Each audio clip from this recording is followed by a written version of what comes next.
The Parliament, the apex legislature of our country, is regarded as the temple of democracy.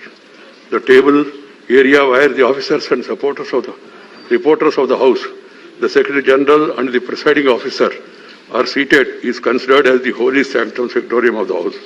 A certain degree of sacredness is attached to this place. In our temples, devotees are allowed only up to this sanctum sanctorium and not beyond.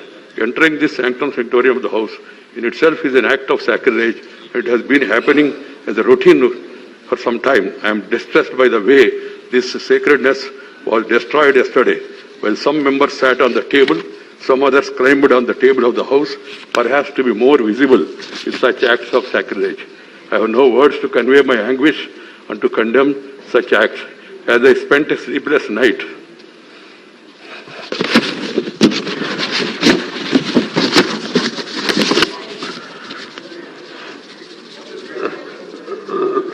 last night, I struggled to find out the provocation or reason for forcing this August House to hit such a low yesterday.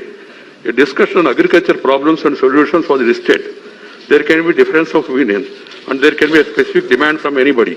They could have discussed it in the House, protested and voted against this thing. And you have got every right, members have got every right to demand for it, withdrawal also. But it is for the government to act.